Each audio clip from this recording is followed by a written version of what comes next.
يئس الذين كفروا من دينكم فلا تخشوهم واخشون اليوم أكملت لكم دينكم وأتممت عليكم نعمتي ورضيت لكم الإسلام دينا فمن اضطر في مخمصة غير متجانف لإثم فإن الله غفور رحيم صدق الله العظيم. سورۃ المائدہ کی تیسری آیت ہم پڑھ رہے تھے کہ اس آیت کریمہ میں اللہ تبارک و تعالی نے ان جانوروں کو بیان کیا، بعض ان جانوروں کو کہ جن کا کھانا حرام ہے، مردار، بہتا ہوا خون، خنزیر کا گوشت، ہر وہ جانور جو غیر اللہ کے نامزد کر دیا گیا ہو، اس کی خوشنودی اور اس کی رضا حاصل کرنے کے لیے اس پر نام پکارا گیا ہو، والمنخنقہ، اور ایسا جانور جس کا گلا گھٹ کر وہ مر گیا ہو، والموقوذہ، ایسا جانور جس کو چوٹ لگی اور چوٹ کی وجہ سے وہ مر گیا ہو، والمتردیہ، ایسا جانور جو اوپر سے نیچے گر کر مر جائے، والنطیحہ، ایسا جانور جس کو دوسرے جانور کا سینگ لگ جائے اور وہ مر جائے. اسی طریقے سے وہ جانور کہ جس کو کسی درندے نے پکڑ لیا اور ذبح کرنے سے پہلے ہی وہ مر گیا تو پھر اس کا کھانا بھی جائز نہیں ہے. البتہ ان مذکورہ یعنی دم گھٹنے والا، موقوذہ، متردیہ، والنطیحہ وما اکل السبع، ان جانوروں میں سے اگر کسی کو ابھی وہ زندہ تھا اور ذبح کر دیا گیا تو وہ حلال ہو جائے گا، ذبح کرنے پر خون نکل جائے حلال ہو جائے گا، ورنہ تو وہ حرام ہے. اسی طرح وما ذبح علی النصب، وہ جانور جو کسی آستان پر یا کسی مندر یا مزار وغیرہ پر اس کی خوشنودی حاصل کرنے کے لیے ذبح کیا گیا ہو، اس کا کھانا بھی حلال نہیں ہے، ناجائز ہے. اسی طرح وَأَن تَسْتَقْسِمُوا بِالْأَزْلَامِ، تیروں کے ذریعہ سے تقسیم کرنا، تیروں کے ذریعہ سے تقسیم کی جو ایک خاص قسم عربوں کے یہاں تھی اس کو بھی حرام قرار دیا گیا، جس کا تعلق جوئے اور سٹے کے ساتھ تھا. یا تیروں کے ذریعہ سے قسمت کا حال معلوم کرنا، یہ بھی حرام کیا گیا ہے، یہ درست نہیں ہے. پھر سب کے بارے میں فرمایا ذالکم فسق، کہ یہ سارے کام فسق کے ہیں، گناہ کے کام ہیں، ان سے بچو. اس کے بعد اس آیت میں یہ بتایا گیا کہ حجۃ الوداع میں جب رسول پاک صلی اللہ علیہ وسلم کے ساتھ 1000 سے زائد صحابہ کرام تھے اور آج کوئی مشرک مکۃ المکرمہ میں نہیں تھا، کسی مشرک کو حج کرنے کی اجازت نہیں تھی، صرف مسلمان ہی حج کر رہے تھے. سن 9 ہجری میں تو مشرکوں نے اور مسلمانوں نے مل کر حج کیا، مشرک بھی ساتھ میں شریک تھے، لیکن سن 9 ہجری ہی میں یہ اعلان کر دیا گیا انما المشرکون نجس فلا يقربوا المسجد الحرام بعد عامهم هذا، کہ مشرکین نجس ہے، پلید ہے، ناپاک ہیں، وہ اس سال کے بعد اب مسجد الحرام کے قریب نہیں آئیں گے، ان کو پابندی لگا دی کہ منع کر دیا گیا. پھر سن 10 ہجری میں حجۃ الوداع ہوئی، رسول پاک صلی اللہ علیہ وسلم نے آخری حج کیا، اس میں صرف مسلمان آپ کے ساتھ ہے، کوئی مشرک آپ کے ساتھ حج میں شریک نہیں ہوا، اسے ہونے ہی نہیں دیا گیا. اس موقع پر یہ آیت کریمہ نازل ہوئی الیوم یئس الذین کفروا من دینکم، کہ آج مایوس ہو گئے وہ لوگ جنہوں نے کفر کیا، یعنی کافر مایوس ہو گئے، نا امید ہو گئے، من دینکم، تمہارے دین سے. یعنی آج تک ان کو یہ امید تھی کہ شاید یہ دین دب جائے گا، اس کو ہم مٹا دیں گے، لیکن اب وہ مایوس ہو گئے، اب وہ اسے مٹا نہیں سکتے ہیں، وہ اسے دبا نہیں سکتے ہیں. فلا تخشوہم، لہٰذا تم ان سے نہ ڈرو، وخشونی، مجھ سے ڈرو. اللہ کہہ رہا ہے کہ تم ان سے نہ ڈرو بلکہ مجھ سے ڈرو. الیوم اکملت لکم دینکم، آج اکملت،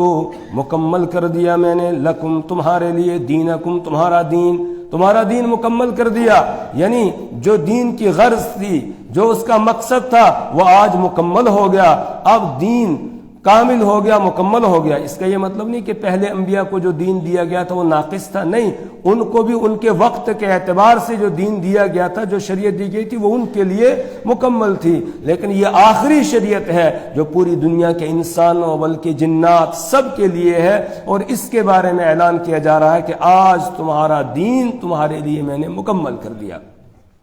وَأَتْمَمْتُ عَلَيْكُمْ نِعْمَتِي، اور میں نے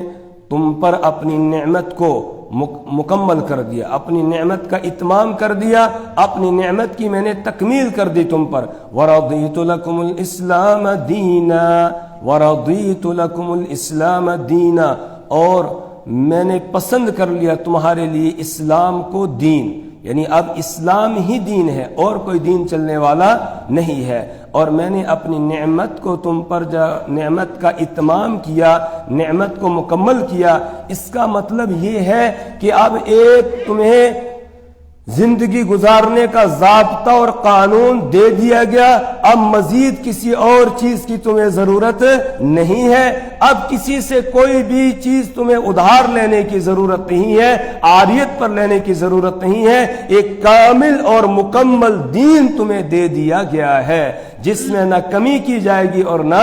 زیادتی کی جائے گی، مکمل دین دے دیا۔ کمی مطلب آپ کوئی حکم اس کا کوئی منسوخ کرنا چاہے، جی اب لوگوں کو مشغولیتیں بہت زیادہ ہو گئی ہیں، لہذا 5 نمازوں کے بعد اب 4 ہی پڑھیں گے، ایک کی چھٹی کر دیں، نہ، قیامت تک کسی کو اجازت نہیں ہے کہ وہ اس میں سے کم کرے گا۔ اسی طرح دین کے جتنے احکامات ہیں ان حکموں میں سے کسی بھی حکم میں کوئی کمی نہیں کی جائے گی۔ رسول پاک صلی اللہ علیہ وسلم کا وصال ہو گیا، آپ کی وفات ہو گئی، اس کے بعد کچھ لوگوں نے زکوٰۃ دینے سے انکار کیا تو سیدنا ابو بکر صدیق رضی اللہ تعالی عنہ ان کے خلاف جہاد کرنے کے لیے کھڑے ہو گئے۔ حضرت فاروق اعظم رضی اللہ تعالی عنہ نے عرض کیا کہ امیر المؤمنین، رسول پاک صلی اللہ علیہ وسلم کے خلیفہ، ذرا تھوڑا سا اس وقت نرمی کیجئے، کیونکہ اس وقت بہت سارے لوگ مرتد، کوئی جو ہے وہ نبوت کا دعویٰ کرنے والا کھڑا ہو گیا ہے، کیا کیا مسائل ہیں، تو آپ ان جو زکوٰۃ کا انکار کر رہے ہیں، باقی ساری چیزوں کو مان رہے ہیں، ان کے خلاف آپ جہاد نہ کریں۔ سیدنا ابو بکر صدیق رضی اللہ تعالیٰ عنہ غصے میں آ جاتے ہیں اور کہتے ہیں کہ ینقص الدین وانا حی، کہ دین کے اندر کمی ہو جائے اور میں زندہ رہوں، ایسا نہیں ہو سکتا ہے۔ اگر کوئی آدمی رسول پاک صلی اللہ علیہ وسلم کے زمانے میں اونٹ زکوٰۃ میں دیتا تھا اور اس اونٹ کے ساتھ وہ اس کی رسی بھی دیتا تھا، اگر وہ رسی بھی روکے گا میں اس کے خلاف بھی جہاد کروں گا، یہ فرمایا۔ کہا نہیں، آج یہ زکوٰۃ کا انکار کریں گے، کل کو کوئی اٹھے گا کہے گا روزہ، اب جو ہے وہ لوگوں کو خوب کھانے پینے کی عادت ہو گئی ہے اس لیے اب روزہ نہیں رکھا جائے گا، تو روزے کی چھٹی کر دے گا، پرسوں کو کوئی حج کا انکار کرے گا، ترسوں کو کوئی جو ہے وہ نماز کا انکار کرے گا، پھر تو دین ختم ہو گیا۔ کہا نہیں، دین میں اب کمی زیادتی نہیں ہوگی، اب دین یہ مکمل ہو گیا اور کسی دوسری طرف تمہیں جانے کی ضرورت بھی نہیں ہے، اس کی دین کی تکمیل ہو چکی اور نعمت کو اللہ نے مکمل کر دیا، اس کا اتمام کر دیا ہے، اب مزید کسی چیز کی ضرورت نہیں ہے۔ اسی لیے امام مالک رحمہ اللہ فرماتے ہیں کہ جو آدمی اب دین کے اندر کوئی نئی بات ایجاد کرتا ہے، اپنی طرف سے نئی بات نکالتا ہے، بدعت ایجاد کرتا ہے، تو وہ اللہ اور اللہ کے رسول صلی اللہ علیہ وسلم پر الزام لگا رہا ہے۔ کیا الزام لگا رہا ہے؟ کہ یہ کام جو میں کر رہا ہوں یہ بھی دین کا ایک حصہ تھا، لیکن اللہ نے نہیں بتایا اور رسول اللہ صلی اللہ علیہ وسلم نے بھی اس کو چھوڑ دیا، بتایا نہیں، تو اب میں دین کو مکمل کر رہا ہوں، دین گویا ناقص تھا، وہ کم تھا، وہ اس لیے امام مالک رحمہ اللہ فرماتے وہ اس آیت کا منکر ہو جائے گا جس میں اللہ نے کہا میں نے دین کو مکمل کر دیا۔ جو بدعتی ہے، بدعت کو ایجاد کر رہا ہے، وہ گویا اس آیت کا منکر ہے، وہ اس کا انکار کر رہا ہے کہ دین مکمل نہیں ہوا تھا، اب میں دین کو کیا کر رہا ہوں؟ مکمل کر رہا ہوں۔ اسی لیے اللہ کے رسول صلی اللہ علیہ وسلم نے فرمایا من احدث فی امرنا ھذا فهو رد، جو ہمارے اس دین کے معاملے میں کوئی بھی نئی بات ایجاد کرے گا فهو رد، وہ مردود ہوگی، اس بات کو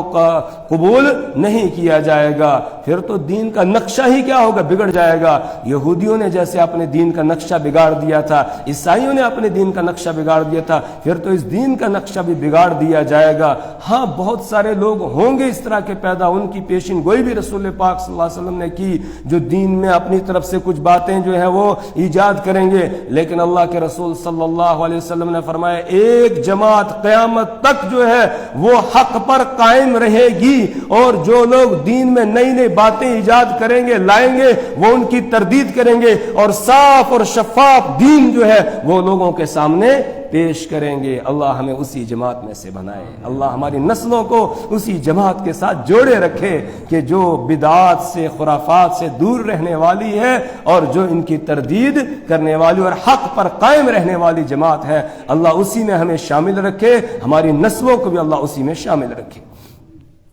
اس کے بعد اللہ نے فرمایا وَرَضِيتُ لَكُمُ الْإِسْلَامَ دِينًا، اور میں نے پسند کر لیا تمہارے لیے اسلام کو دین، اب کوئی اور دین اللہ کے یہاں قابل قبول نہیں ہے۔ وَمَن يَبْتَغِ غَيْرَ الْإِسْلَامِ دِينًا فَلَن يُقْبَلَ مِنْهُ، جو کوئی دین اسلام کے علاوہ کوئی اور دین تلاش کرے گا، فَلَن يُقْبَلَ مِنْهُ، تو اس سے ہرگز وہ قبول نہیں کیا جائے گا۔ فَمَنِ اسْتُرَّ فِي مَخْمَصَةٍ غَيْرَ مُتَجَانِفٍ لِإِثْمٍ فَإِنَّ اللَّهَ غَفُورٌ الرحیم۔ فمن استر، اوپر سے بات چلی آ رہی تھی، کچھ حرام جانوروں کا تذکرہ آیا، آگے یہ بیان کیا جا رہا ہے اگر کوئی آدمی مجبور ہو جائے، فمن استر، تو رہا وہ شخص جس کو مجبور کر دیا گیا، جو مستر ہو گیا، مجبور ہو گیا، فی مخمصۃ، بھوک میں مجبور ہو گیا، کس پر؟ حرام کھانے پر۔ مطلب یہ ہے کسی ایسی جگہ، ایسے علاقے میں آدمی پہنچ گیا جہاں پر صرف حرام ہی حرام ہے، مردار ہے یا جھٹکا ہے، اور کوئی چیز وہاں کھانے کی نہیں ہے، اور بھوک اتنی شدت کی لگی ہے، اگر نہیں کھائے گا تو مر جائے گا، اگر نہیں کھائے گا تو مر جائے گا۔ تو شریعت یہ کہتی ہے کہ اب اس کو اپنی جان بچانے کے لیے اتنا سا حرام گوشت جو اوپر بتایا گیا، مردار وغیرہ، کھانے کی اجازت ہے جس سے اس کی جان بچ جائے۔ وہ حلال نہیں ہوگا لیکن جان بچانے کے لیے اس کے لیے کھانا جائز ہو جائے گا۔ صرف دوسرے پیچھے ہم پڑھ چکے ہیں، غیر باغ ولا عاد، نہ تو لذت حاصل کرنے والا ہو، نہ حد سے تجاوز کرنے والا ہو، یعنی مزہ لینے کے لیے نہ کھائے، اسی طریقے سے ضرورت سے زیادہ نہ کھائے، صرف اتنا سا کھانے کی اجازت ہے جس سے جان بچ جائے۔ ایک آدمی کسی ایسی جگہ ہے کہ جہاں شراب کے علاوہ کوئی اور چیز ملتی ہی نہیں پینے کے لیے، مشروبات میں، اور اس کو شدت کی پیاس لگی ہوئی ہے، حلق خشک ہو رہا ہے، ایسا لگ رہا ہے اگر کچھ حلق میں نہیں ڈالا تو جان چلی جائے گی، اس صورت میں اب اس کے لیے اس شراب کو پینا جائز ہو جائے گا۔ صرف کتنا؟ اتنی سی جس سے جان بچ جائے۔ یہ نہیں ہے کہ ایک مرتبہ لگا لی پھر پوری ہی لگا، نہیں، بلکہ صرف ایک دو گھونٹ جس سے جان اس کی بچ جائے۔ اگر یہ اس موقع پر اس حرام شراب کو یا گوشت کو نہیں کھاتا ہے اور یہ مر جاتا ہے تو گناہ گار ہوگا۔ کیوں؟ شریعت نے اجازت دے دی، اس کو شریعت نے اجازت دے دی، کھانے کی یا پینے کی اجازت دی جان بچانے کے لیے۔ اب نہیں کھا رہا ہے تو گویا شریعت کی خلاف ورزی کر رہا ہے، اس وجہ سے یہ گناہ گار ہوگا۔ یہ تو ہو گیا مستر۔ ایک ہوتا ہے مکرہ۔ مکرہ اس کو کہتے ہیں جس کو کوئی آدمی مجبور کرتا ہے کہ یہ چیز تمہیں کھانی ہے۔ مثال کے طور پر کوئی آدمی بندوق لے کر آ گیا، رکھ لی سیدھی، بولا یہ شراب سامنے، اس کو پیو نہیں تو تمہیں مار دوں گا۔ اس صورت میں بھی شریعت اس بات کی اجازت دیتی ہے، یہ جان بچانے کے لیے اور دل میں اس کی حرمت کو برقرار رکھے ہوئے کہ یہ حرام ہے، لیکن میں صرف اس وقت اپنی جان بچانے کے لیے اس مجبوری میں پی رہا ہوں، تو اس کی اجازت ہے۔ لیکن یہاں اگر نہ پیے، جب کوئی کسی کو مجبور کر رہا ہو، اس صورت میں اگر وہ نہ پیے یا نہ حرام کھائے اور پھر وہ دھمکی دینے والا یا اس کو مجبور کرنے والا اسے مار ڈالے، یہ شہید کہلائے گا، اس کو شہادت کا درجہ حاصل ہوگا۔ دونوں میں فرق ہے۔ ایک آدمی خود مجبور ہوا بھوک یا پیاس کی وجہ سے، کھانے کے لیے یا پینے کے لیے، اس صورت میں اس پر لازم ہے وہ جان بچانے کے لیے تھوڑا سا کچھ کھا لے یا پی لے جس سے جان بچ جائے، زیادہ کی اجازت نہیں ہے۔ اگر وہ ایسا کر لیتا ہے گناہگار نہیں ہوگا اور جان اس کی بچ جائے گی۔ اگر اس نے ایسا نہیں کیا اور جان چلی گئی اس کی تو وہ گناہگار ہوگا۔ دوسرا وہ شخص ہے جس کو کسی نے مجبور کیا کہ یہ کھاؤ حرام یا یہ پیو حرام، اب یہ آدمی پینا چاہتا نہیں ہے لیکن اس کو وہ مجبور کر رہا ہے۔ شریعت یہ کہتی ہے اگر جان بچانے کے لیے اس نے کھا لیا یا پی لیا، جان تو اس کی بچ گئی اور گناہ بھی اس کو نہیں ہوا، لیکن یہاں عزیمت یہ ہے نہ پیے، اور اس صورت میں اگر اس دھمکی دینے والے نے اسے مار ڈالا تو یہ شہادت کی موت مرے گا، اس کو شہادت کا درجہ حاصل ہو جائے گا۔ کیوں؟ اس لیے کہ یہاں پر جو عذر ہے وہ غیر اللہ، بندے کی طرف سے ہے، اللہ کی طرف سے نہیں۔ اور پہلی صورت میں جب بھوک کی شدت تھی تو یہ کس کی طرف سے تھی؟ اللہ کی طرف سے تھی، اور اللہ نے اس کی اجازت دے دی تھی۔ یہاں بندہ مجبور کر رہا ہے، تو اس صورت میں اگر آدمی اپنی جان دے دے تو یہ شہادت کی موت مرے گا، اور پہلی صورت میں اگر جان دے گا نہیں کھائے گا تو اس صورت میں خودکشی کہلائے گی اور گناہگار ہوگا۔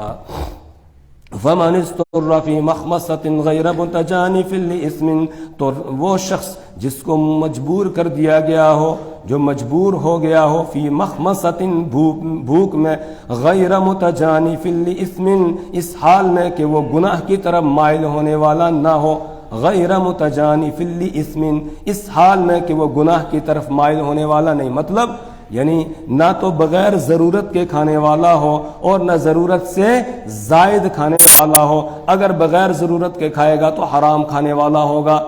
اور گناہگار ہوگا، اور اگر ضرورت سے زیادہ کھائے گا تب بھی حرام کھانے والا ہوگا اور گناہگار ہوگا، تو گناہ کی طرف مائل ہو جائے گا۔ مطلب یہ ہے گناہ کی طرف مائل نہ ہونے کا کہ صرف اتنا سا کھائے جس سے اس کی جان بچ جائے، اس سے زیادہ نہیں، اور ضرورت پر ہی کھائے۔ فَإِنَّ اللَّهَ غَفُورٌ رَحِيمٌ، بے شک اللہ تبارک و تعالی بخشنے والا ہے اور رحم فرمانے والا ہے۔ آیت کا یہ آخری حصہ جو ہے یہ اس بات پر دلیل ہے کہ اس مجبوری کی حالت میں بھی وہ مردار جانور حلال نہیں ہوا اس کے لیے۔ حلال صرف اس کا کھانا جائز ہے وہ حرام ہی ہے، لیکن صرف جان بچانے کے لیے اس کو کھانے کی اجازت